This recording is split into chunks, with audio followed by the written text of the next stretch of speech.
Saudara pendengar Ria 897, kisah yang pertama ingin saya bacakan kepada anda datang dari seorang ibu yang ingin dikenali sebagai Lisa. Apa kabar semua kepada Casey dan para peminat MJ12? Nama saya Lisa. Pengalaman yang saya nak ceritakan pada Casey dan semua pendengar benar-benar berlaku pada diri saya. Terpulanglah kepada anda nak percaya ataupun tidak. Saya ada seorang anak gadis. Seorang saja. 2 orang anak bujang. Yelah Casey, anak gadis ni nak kawal lebih ketat lagi. Anak bujang saya 2 orang. Seorang tidak menetap dengan saya, belajar di luar negeri. Seorang lagi menjalani perkhidmatan negara. Jadi dalam rumah tu hanya saya dengan anak gadis yang tinggal. Saya ni seorang ibu tunggal. Kematian suami. Anak gadis kalau keluar, saya akan duduk dekat ruang tamu menantikan kepulangan anak gadis saya. Tak kisah Casey. Kadang-kadang sampai tertidur saya tunggu dia balik. Balik kerja, balik dari keluar dengan kawan-kawan. Tapi jarang sangat anak gadis saya ni pulang lewat. Kalau dia pulang lewat, dia akan minta izin dahulu. Saya benarkan, dia akan pulang. Dipendekkan cerita, pada hari yang dia keluar nak pulang lewat, saya kata padanya, nak pulang lewat, Mama tak kisah, tapi jangan sampai tak balik. Jangan tidur rumah orang, jangan overnight. Jadi itulah nasihat saya kepada anak gadis saya. Pada waktu itu, hari yang sama, saya tidak sedap badan. Kepala saya agak mabuk, pening teramat sangat. Jadi saya pun kata pada anak gadis, Mama nak tidur dulu Mama masuk bilik. Nanti bila Sal dah balik, Sal masuk bilik kejut Mama, beritahu yang Sal dah balik. Ingat mesti kejut Mama. Saya beritahu anak saya di telefon. Jadi waktu saya telefon dia, kalau tak silap jam 9 lebih malam. Saya pun masuk ke dalam bilik, baring atas katil. Dalam beberapa minit terus tertidur sebab selepas makan ubat saya tertidur. Jadi pendengar Ria 897, saya tak pasti pukul berapa, tapi anak saya kejutkan saya. Mama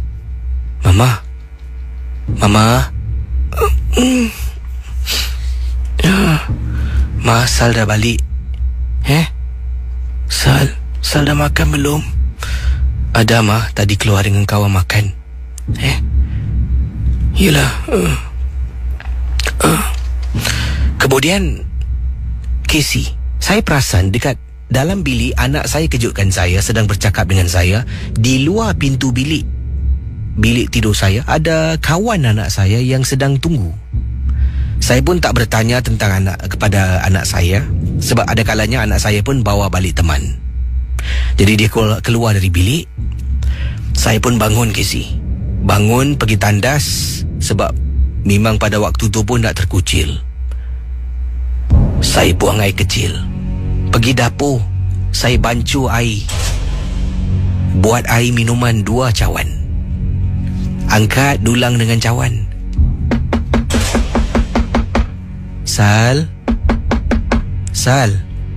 anak saya buka pintu. Ya Ma, ni Mama buatkan air, saya minum dengan kawan. Kawan? Mana ada kawan Ma? Sal seorang aja kat rumah ni. Bukankah tadi Mama nak... Oh, tak adalah. Tak apa, Sal minum 1, Mama minum 1. Saya masuk bilik anak. Saya duduk dengan anak saya. Waktu tu anak saya pun sedang siap-siap nak masuk tandas mandi. Duduk minum air sambil dalam hati niat dan membaca surah. Anak saya masuk tandas mandi, saya pun kata pada anak saya, Sal, Mama masuk bilik tidur. Apa-apa nanti kejut Mama. Angkat cawan, jalan pergi ke dapur. Pendengar Ria 897. Dapur saya gelap. Ruang tamu pun gelap. Jadi sebelum sampai dapur, saya harus buka lampu. Tengah jalan nak lepas ruang tamu, saya nampak Casey. Ada perempuan, lebih tepat lagi budak perempuan baya seperti anak saya, sedang duduk dekat sofa rumah saya. Astaghfirullahalazim, ya Allah. Meremang bulu rumah saya. Saya ternampak. Saya percepatkan jalan masuk dapur. Cawan pun tak sempat nak cuci sebab saya dah rasa tak sedap hati. Keluar dari dapur, tengok sofa tak ada orang. Kemudian saya masuk bilik, baring atas katil. Pintu bilik saya tak tutup, saya cuma rapatkan. Tengah baring, terfikir siapa yang aku nampak. Mungkin kerana saya baru bangun tidur, terperasan macam ada orang. Tapi yang dekat ruang tamu tu, tak ada apa-apalah. Saya tenangkan diri, cakap dalam hati. Tiba-tiba Casey, anak gadis saya, terpekik dekat bilik sebelah. Saya bangun, masuk dalam bilik. Anak saya menggeletar seluruh badan. Sal, kenapa ni?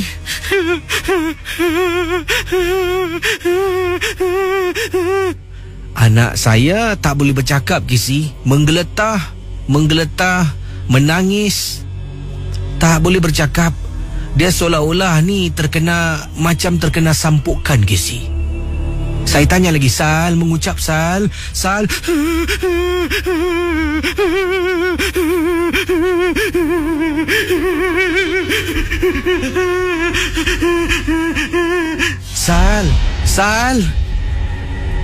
Pendengar Ria 897. Saya pegang tangan anak saya. Saya baca surah, suruh anak saya ikut apa yang saya baca. Suruh ikut dia tak boleh, Casey. Menangis tak henti-henti. Dan tangisan, cara dia menangis membuat saya lebih takut. Anak bujang dua-dua tak ada rumah. Saya seorang diri dengan anak gadis. Macam mana ni, Casey? Saya tidak ada pilihan. Saya terpaksa hubungi guru mengaji anak saya yang tinggal satu blok. Telefon orang malam-malam hari, Casey. Dia angkat. Hello? Hajar Sapia ke? Ya. Hajar, ini saya, Lisa. Boleh minta tolong tak, Hajar? Daripada suara mengantuk bertukar suara yang ingin ambil berat, Hajar Sapia bertanya pada saya, Lisa, kenapa ni? Hajar boleh naik ke rumah saya tak? Tolong saya. Hajar Sapia naik ke atas, ditemankan suaminya. Naik ke atas tengok keadaan anak. Bayangkan pendengar Ria, gambaran yang diberikan, anak gadis saya duduk di ke atas katil dalam keadaan bersila. Tubuhnya dihayun depan belakang sambil suara masih lagi menangis. Bila saya, guru mengaji dan suaminya berada dekat ruang tamu, dah boleh dengar dengan jelas.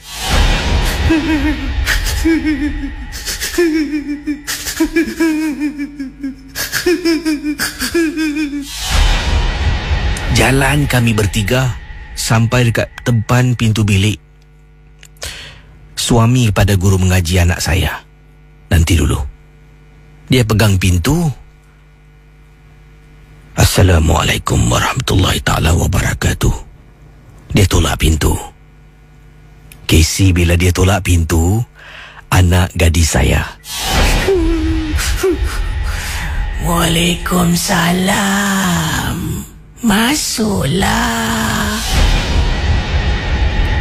Dia menjawab salam, Casey. Dari situlah mulanya perbualan antara anak dengan guru, suami kepada guru mengaji. Bercakap. Sambil itu, guru mengaji suaminya minta saya sediakan air. Kemudian istrinya tinggalkan seketika untuk ke rumah ambil sesuatu. Terus membaca renjis air bacaan ayat kursi. Anak saya terpekik. Terpekik-pekik sampaikan anak saya pingsan. Cuba kejutkan dia bangkit dari pingsannya. Kemudian bercakap dan terus bercakap. Rupa-rupanya Casey bila ditanya, saya baru teringat. Anak saya ada kata yang dia nak pergi Shelly. Hari lahir salah seorang temannya. Shelly yang terletak di kawasan Pasiris. Mungkin benda itu datang dari sana. Kemungkinan. Tapi kata suami kepada guru ngaji anak saya, alhamdulillah benda tu dah keluar. Tapi untuk malam ni, jangan tidur sorang-sorang. Tidur dengan mak. Sepanjang malam, Casey, seorang ibu yang sayangkan anak, saya tak boleh tidur. Anak saya tidur tepi saya. Saya duduk atas katil, Casey, sampai terlelap-lelap. Saya tetap bersengkang mata sampailah azan subuh. Saya solat subuh. Selepas subuh itulah, selepas buat sedikit kerja, siapkan sarapan, baru saya dapat berehat seketika. Terima kasih dan juga selamat malam para pendengar Ria 897. Kiriman daripada Kak Lisa untuk Misteri Jam 12. Baik, kisah berikut ini datang daripada seorang lagi pendengar. Yang ini tapi ini di seberang tambak. Katanya daripada Zulfadli. Kata beliau, selamat tengah malam kepada semua pendengar Misteri Jam 12. Saya nak kongsi pengalaman yang ringkas. Dan ini adalah kisah yang nak diceritakan oleh Zulfadli. Waktu tu saya sedang menunggang motosikal. Sememangnya saya dah tahan nak buang air kecil sejak awal tadi. Tahan sampai satu tahap dah tak boleh tahan. Naik motosikal dengan laluan jalan tu yang tidak betul, ya. Setiap kali jalan, kalau termasuk dekat lekuk tu, terasa nak terkucil, semakin menjadi-jadi nampaknya, kata Zulfadli. Lalu saya hentikan motosikal saya di tepi jalan. Saya pun carilah Casey dekat semak mana ni yang boleh saya lepaskan hajat kecil saya, kata Zulfadli. Dalam pada masa yang sama, waktu nak terkucil tu tak pernah terfikir pun yang saya ni dekat kawasan Semak Samun, dekat celah-celah pokok, saya pun lepaskan hajat kecil saya pada sebatang pohon. Dikelilingi dengan semak samun, dengan lalang yang begitu tinggi. Waktu malam, sekitar jam 10 lebih malam, dalam perjalanan nak pulang ke rumah saya setelah saya lepak dengan kawan-kawan saya, ataupun setelah beliau ni duduklah minum kopi ke minum teh, berborak-borak dengan teman-teman. Jadi kata Zulfadli, saya pergi ke pohon ni, saya pun lepaskan hajat kecil. Dah habis semua, dah selesai, kancing seluar saya toleh ke belakang nak jalan. Tiba-tiba bulu tengkuk saya meremang. Bulu tengkuk, bulu tangan, bulu rumah tangan kiri kanan saya meremang serentak. Jadi menjadi kebiasaan, bila tu perkara itu berlaku, katanya di sini, saya pun toleh belakang. Bila toleh belakang, saya nampak pokok ni terus menjadi seram. Dalam hati, kenapalah aku pergi pancut dekat sini? Pendengar Ria 897. Kata Zulfali, saya pun sambil berjalan, mulut ni komat kamit membaca surah Al-Fatihah. Naik motosikal, tunggang motosikal sampai balik ke rumah. Sampai rumah, keluarga saya semua dah tidur. Saya pun masuk ke dalam bilik, baring atas katil sambil bermain dengan handphone saya. Tiba-tiba bila dah tidur, setengah jalan saya rasa sakit mula datang. Saya mula dapat rasa kesakitan pada bahagian anung saya, Casey. Aduh. Alangkah terperanjatnya apabila saya cuba periksa apa yang berlaku, Casey. Mohon maaf kalau ia ni tidak begitu baik gambaran saya mohon maaf. Tetapi Casey, seluruh kaki saya, kiri dengan kanan, kawasan peha dan anu saya warna merah padam. Peha saya menjadi bengkak, membesar dan terus membesar. Saya tak ada pilihan. Saya ketuk pintu bilik bapa saya dengan mak. Saya tunjukkan peha saya yang merah. Mereka terperanjat. Cuba buat macam-macam benda. Letak air, lap dengan air, letak dengan air garam.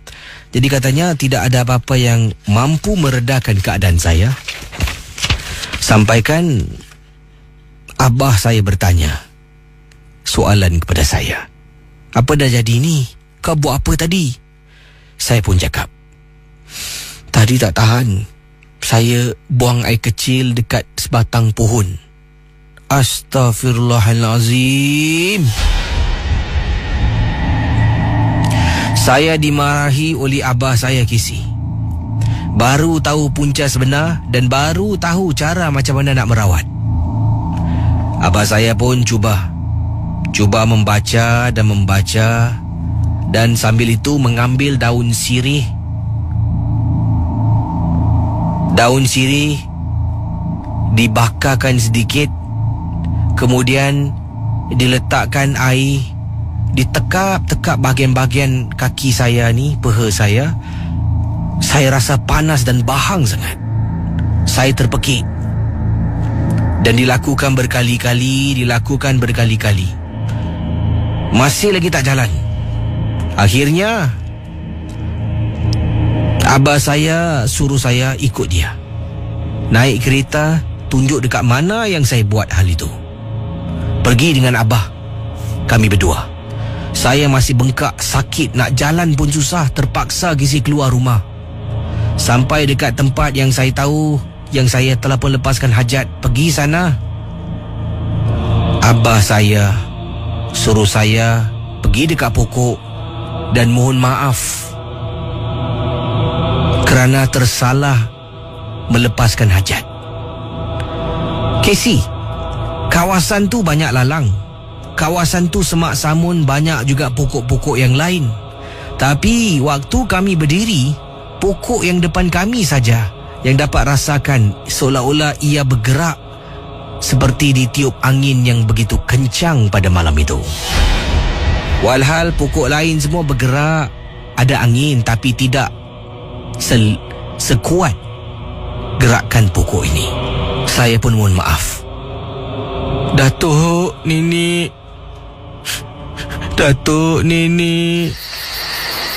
tolong maafkan saya.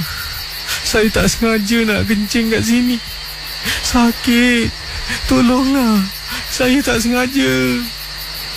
Pendengar Misteri Jam 12. Setelah itu, serta merta kesakitan pada kaki saya dapat saya rasakan berkurangan sedikit. Keesokan harinya, abah saya bawa saya jumpa dengan seorang pakar perubatan, memberitahu apa yang berlaku dan apa yang telah pun kami lakukan. Saya dengan abah dimarah. Katanya begini, yang kau dua orang Pergi dekat pokok tu, minta maaf dengan dia. Apa cerita? Diorang tu lebih suka, lebih berleluasa kalau manusia datang minta maaf. Tidakkah korang tahu yang kita ni lebih mulia dari dia? Korang telah pun memartabatkan dia. Lain kali kalau berlaku hal macam ni, jangan ikut kata dia. Dia memang nak kau datang sana. Sujud kalau boleh. Lepas ni siaplah nanti benda-benda lain berlaku. Abah saya terdiam. Saya pun terdiam. Dan abah saya tanya, tapi malam tu aku dah tak tahu nak buat apa lagi. Anak aku makin bengkak kaki dia, makin sakit. Yelah, aku faham keadaan kau. Tapi harap kau belajar dari sini. Jangan pergi balik tempat tu minta maaf. Nanti lepas ni apa?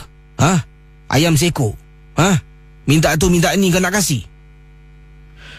Akhirnya berobat secara yang dibolehkan adalah bacaan-bacaan tertentu, menggunakan jenis-jenis bunga herba untuk melegakan keadaan.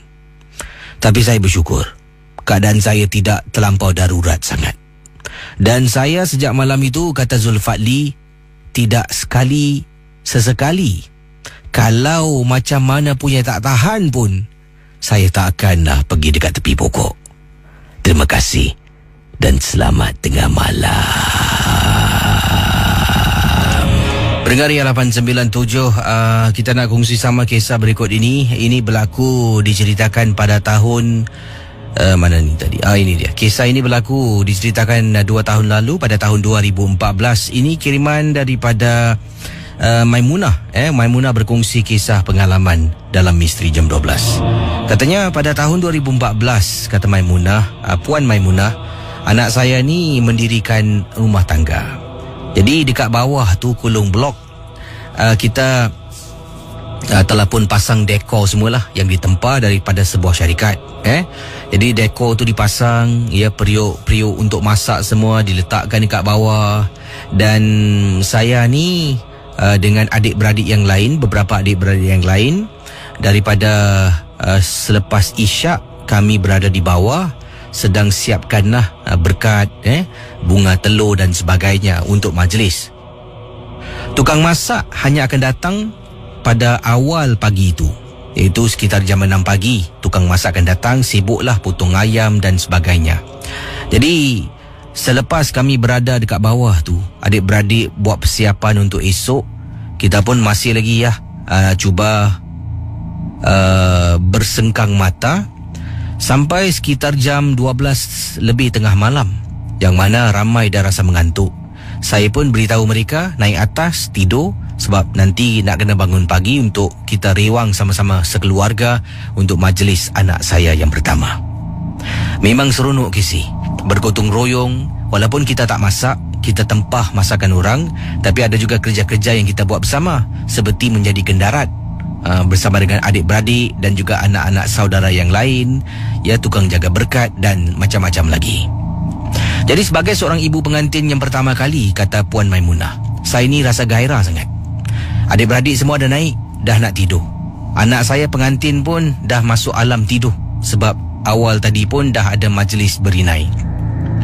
Saya ni pula tak tidur-tidur, sebab pertama rasa gairah, yang kedua ni cuba tengoklah apa benda yang tak kena yang boleh saya buat.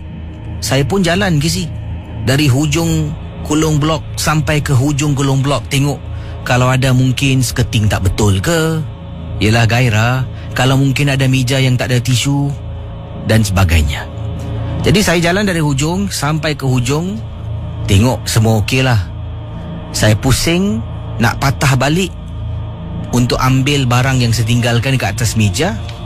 Saya ternampak dari ujung meja yang saya duduk tu, salah seorang adik saya sedang berada dekat sana. Saya pun dari jauh saya kata, dah tak tidur lagi? Pergilah tidur. Tak apalah, kau tunggu jap, kau naik dengan aku. Suara saya ni saya cakap dengan adik saya yang bernama Ida. Adik saya tengah duduk sambil pegang telur dekat tangan, Dan telur tu dimasukkan dalam kantung Casey. Itu yang kita buat sejak awal tadi. Jadi saya pun tengah jalan. Tiba-tiba Casey, apa yang berlaku? Ida tengah duduk pegang telur, nak masuk telur dalam kantung telur. Saya baca ni meremang dulu rumah saya. Casey, 12 lebih tengah malam.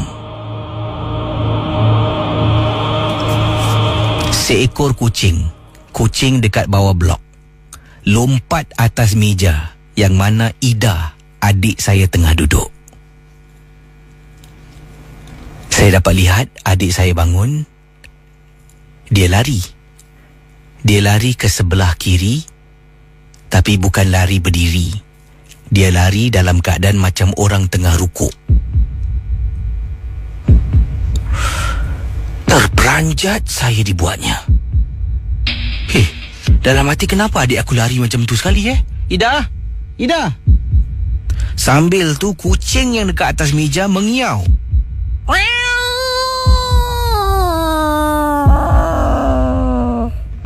Seolah-olah kucing tu nak menerkam, nak bergaduh dengan adik saya.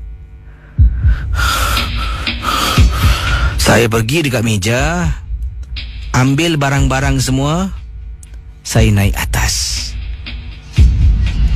buka pintu. Ada yang dah tidur, ada yang sedang berborak-borak. Saya tanya yang tengah duduk, Ida mana? Ida mana?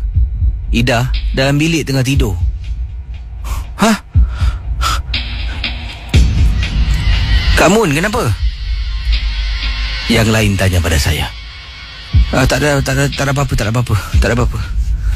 Astaghfirullahalazim, ya Allah. Kamun, kenapa? Tak ada apa-apa. Saya tak nak beritahu mereka. Tanya lagi, saya tak nak beritahu sebab saya tak nak menjejas majlis anak saya. Malam tu Casey, orang semua dah tidur. Saya belum tidur lagi. Saya ambil wuduk, saya solat. Saya doa, tolonglah ya Allah, pagi ini nanti sampailah habis majlis semua berjalan dengan sempurna. Ini majlis anak yang pertama. Tak nak apa-apa berlaku. Saya bersyukur Casey. Dari pagi, waktu nikah, sampai waktu majlis persandingan, sampai habis, semua berjalan dengan lancar seperti apa yang dirancangkan. Sampai ke saat ini, saya ni terfikir, benda apa yang saya nampak yang menyerupai susuk tubuh adik saya bila pandang dari jauh. Bila kucing tu lompat, ia seolah-olah petanda yang kucing tu tahu itu adalah benda yang tak baik. Dan cara benda tu lari membuat saya takut sangat-sangat Casey. Terima kasih dan selamat tengah malam. Selamat tengah malam kepada semua pendengar Misteri Jam 12. Tadi anda dengar sound effect yang saya putarkan, bunyi tangisan. Ini datang daripada seorang pendengar Misteri Jam 12 yang berkongsi pengalaman beliau. Katanya di sini sekarang di rumahnya. Ni bila kiriman. Okey. Kiriman ni baru saya terima beliau tidak beritahu jelaskan kisah ni berlaku bila, tetapi ini kiriman daripada daripada pendengar kita yang ingin dikenali sebagai Z. Kata Z, peristiwa ini berlaku pada saya sekeluarga dan untuk masa ini, sekarang ini di rumah saya tidak boleh dan tidak dibenarkan untuk menonton apa jua berkenaan dengan hantu. Filem hantu, drama hantu. Bahkan Casey mendengar MJ12 pun dilarang di rumah saya buat masa ini. Tetapi kami tetap mendengar rancangan Misteri Jam 12. Satu ketika dahulu melalui YouTube, tapi bukan dalam rumah, dalam kereta ataupun di tempat kerja. Kalau dalam rumah, kirim salam sudah. Sebabnya setiap kali di rumah saya ini, saya dengan keluarga menonton filem seram, mendengar rancangan MJ12 ataupun ada berkaitan dengan benda-benda yang seram ni, akan berlaku benda yang aneh, yang menakutkan pun ada. Ia bermula ketika saya dengan suami dan anak kami 2 orang berada dekat ruang tamu di rumah kami di Bangi. Bangi itu di kawasan mana? Boleh jelaskan? Terima kasih. Jadi katanya sedang mendengar di Bangi dengan anak dengan suami, kata Z.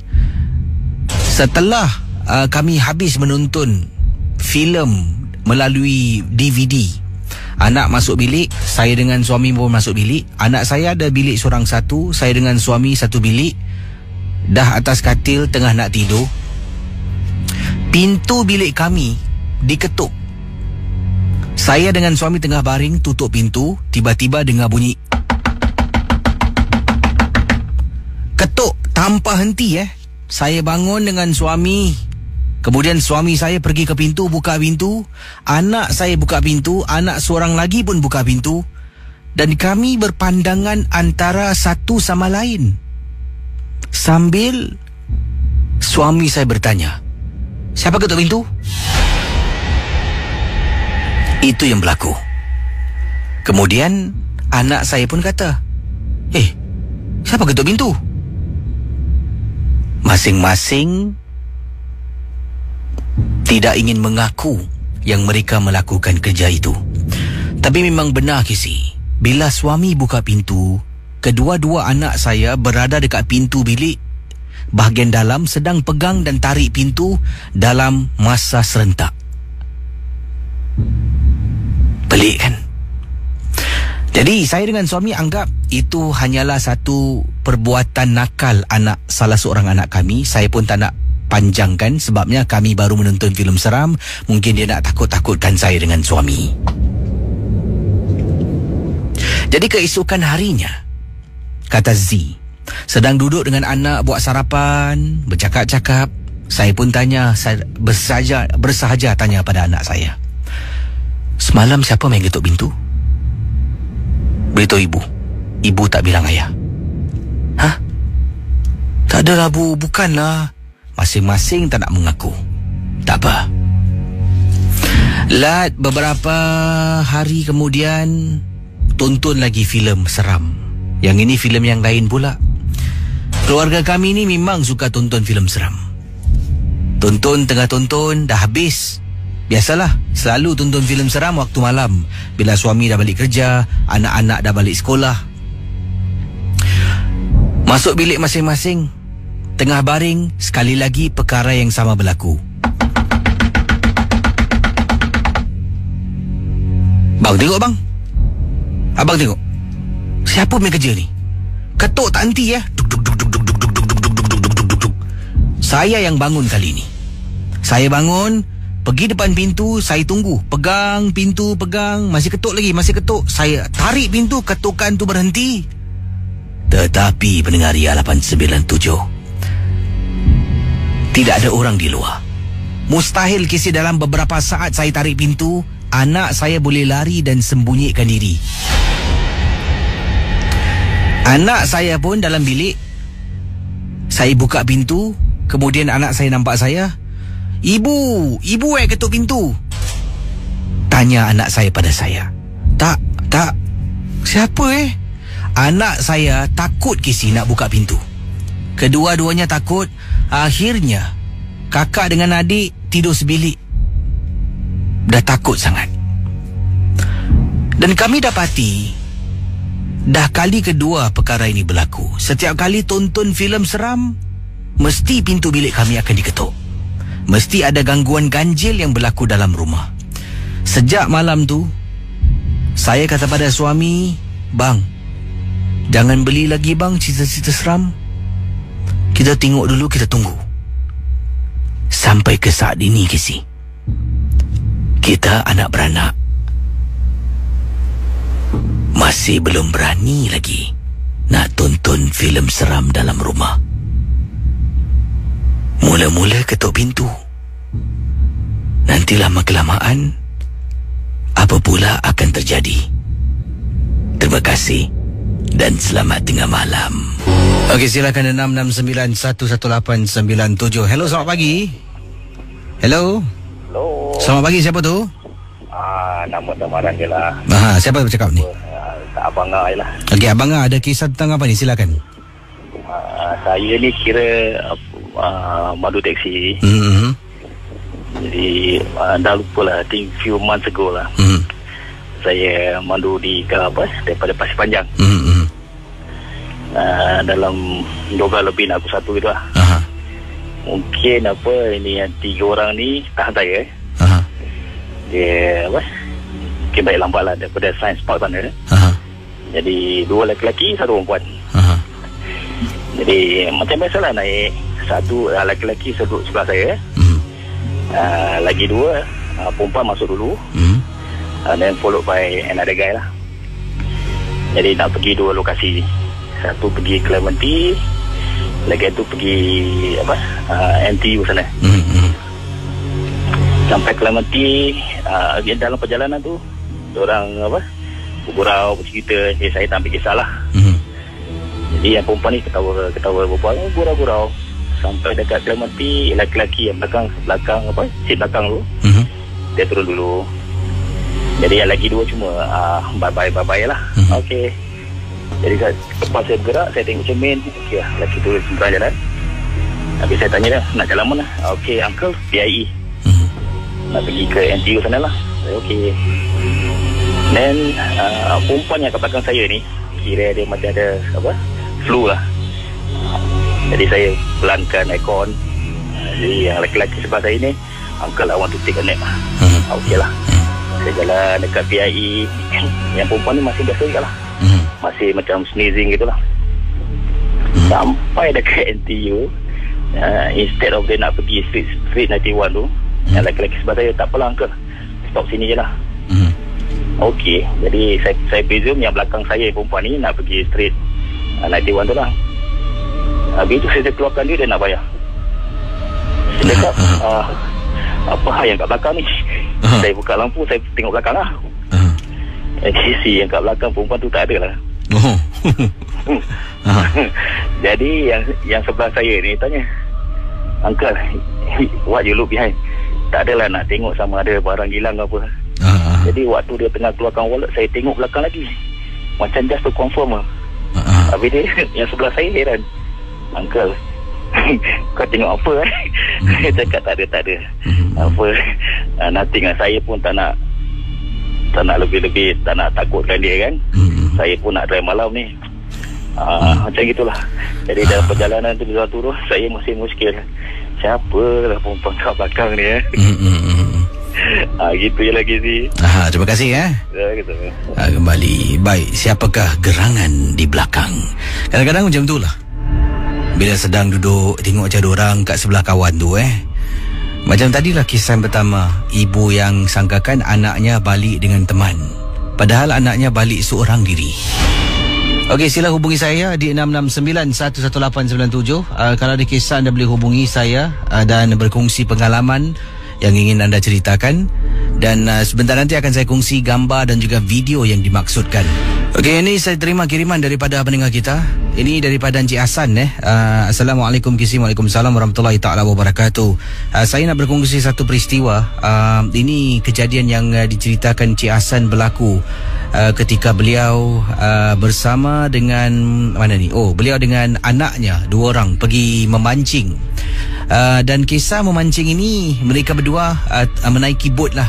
Dia dengan anak dan juga beberapa orang rakan yang lain sewa sebuah bot di Singapura. Naik bot tu pergi memancing di lautan.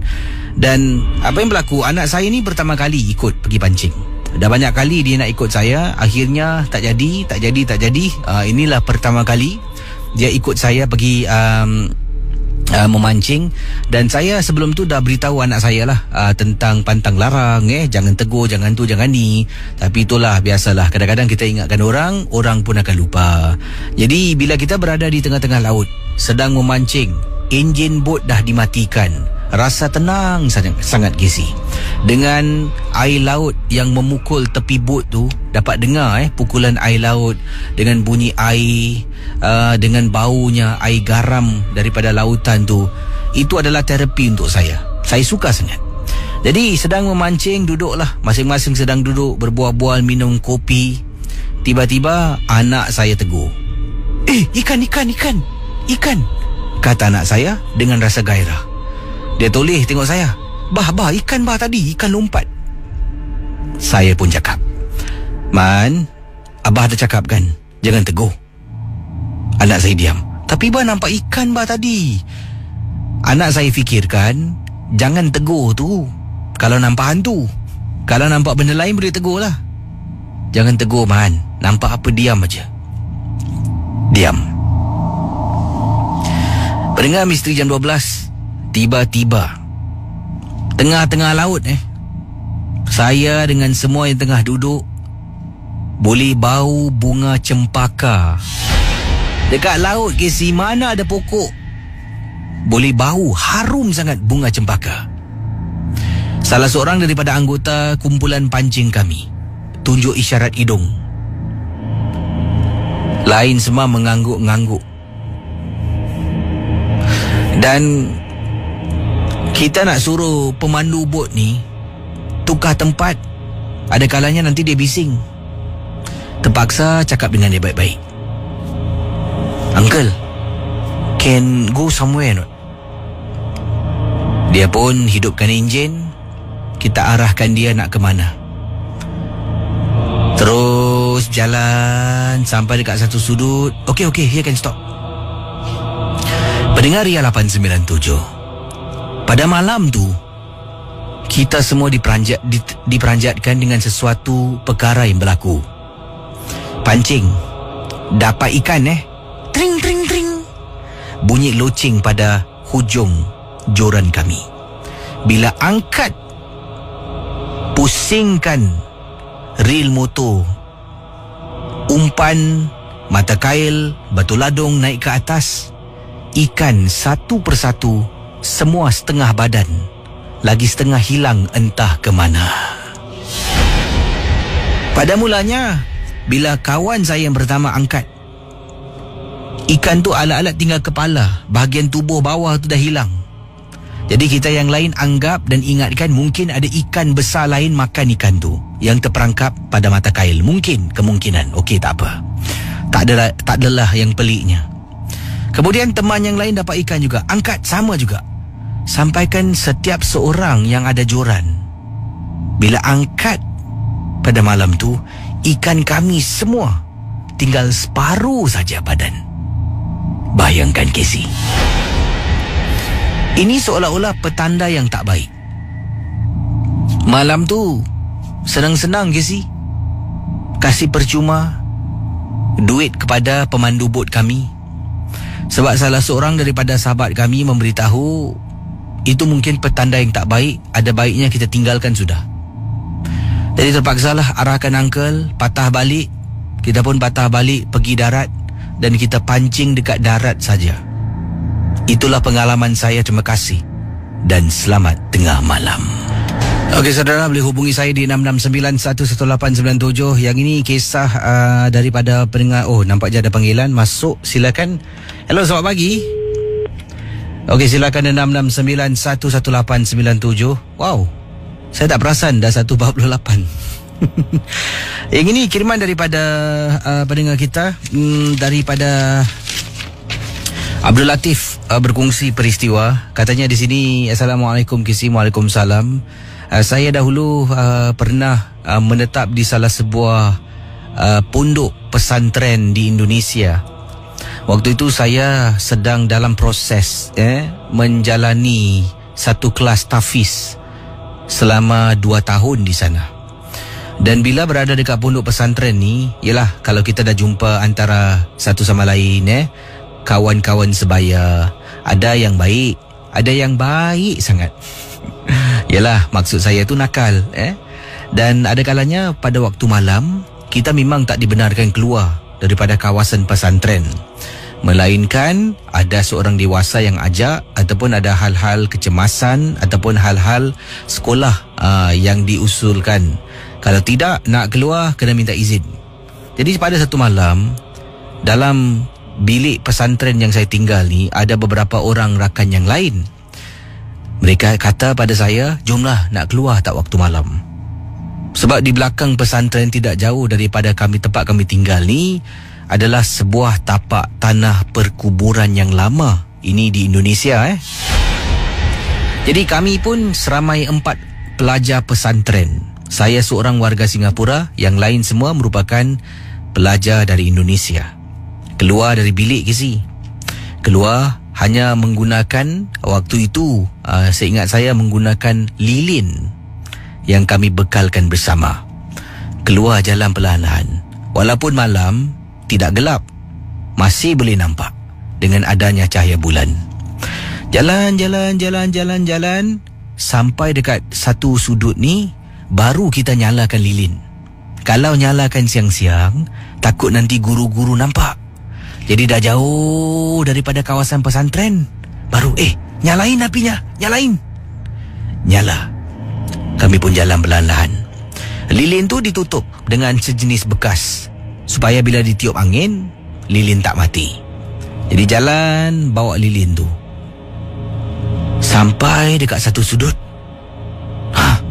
Kamu lihat, itu kuburnya. Sebenarnya niat kami pergi ke kubur ni beberapa hari yang lalu. Salah seorang daripada pelajar menceritakan tentang kubur yang ada dekat belakang ni. Berkongsi kisah kalau siapa pada waktu malam datang dekat kubur ni, ternampak seorang perempuan. Dan apabila seseorang itu berani berbicara ataupun bercakap dengan perempuan ni dan minta apa saja, perempuan tu akan kasih.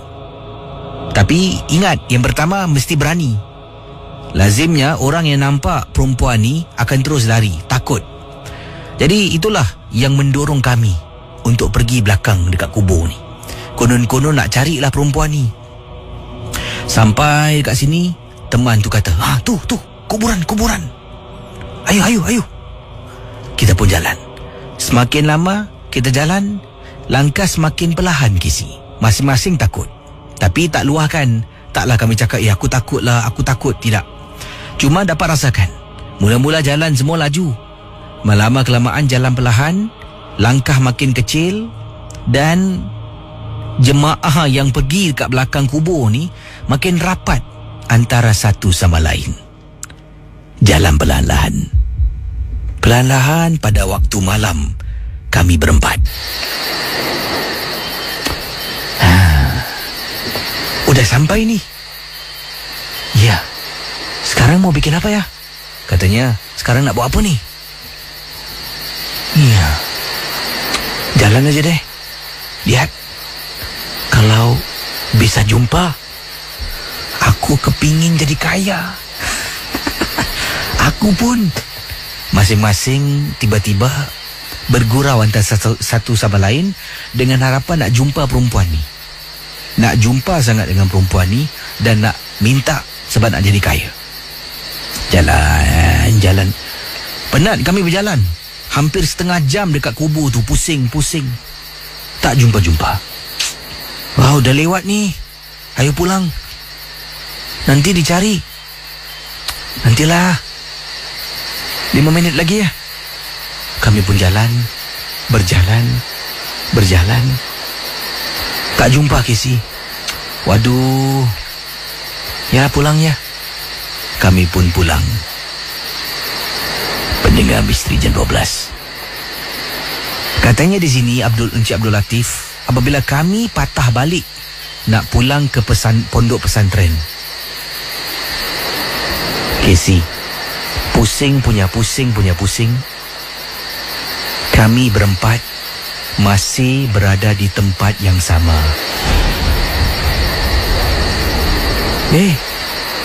Apa ni? Kok masih lagi di sini? Ayo, sesat ya? Masing-masing pandang antara satu sama lain. Bayangkan Bagaimana ni? Kami jalan lagi. Jalan pusing. Tapi kami masih berada di tempat yang sama dan masih lagi berdiri di depan kubur yang sama. Bayangkan pendengar ya. Aduh, bikin pusing. Bagaimana ni? Udah lewat.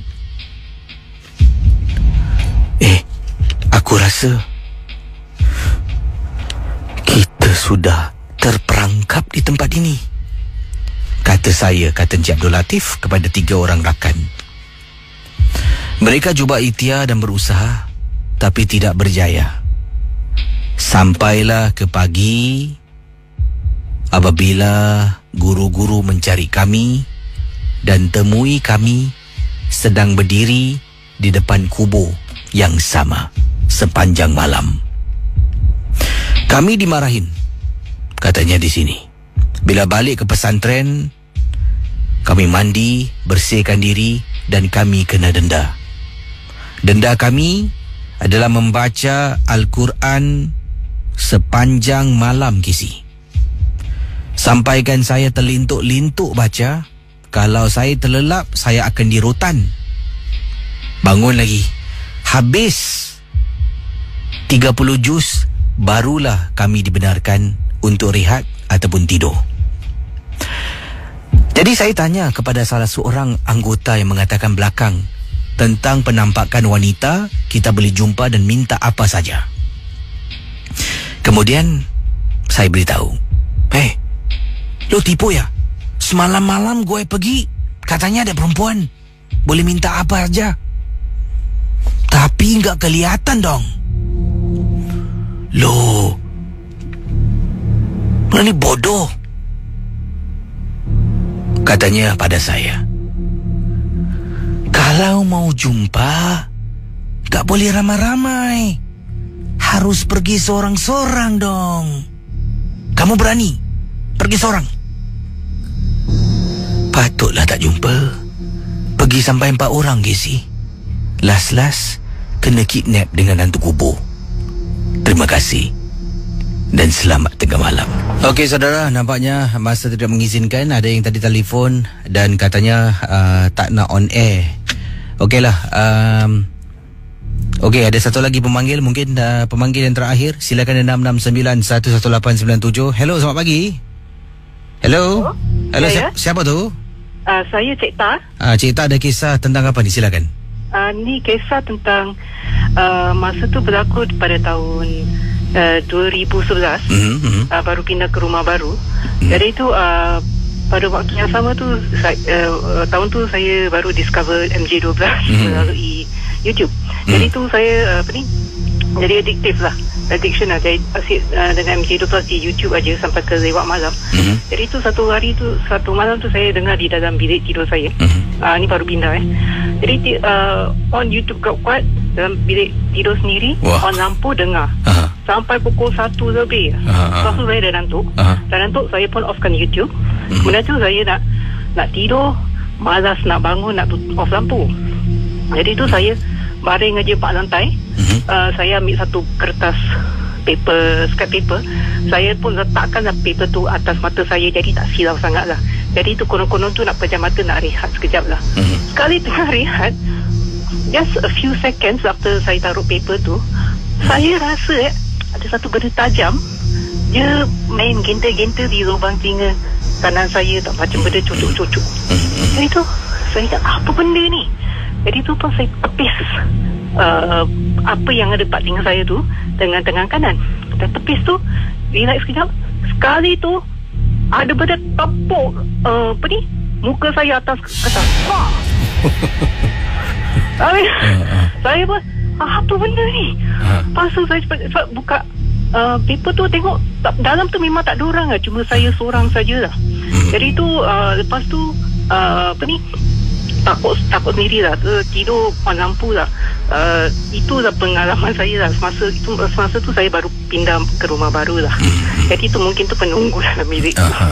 Kemungkinan itu sajalah. Tapi sekarang dah berani lah Sekarang berani. Bagus awak Terima kasih Sama-sama. Itu dia, nampak jarang nampak wanita berani macam ni Dah kena tepuk, tetap mendengar Misteri Jam 12.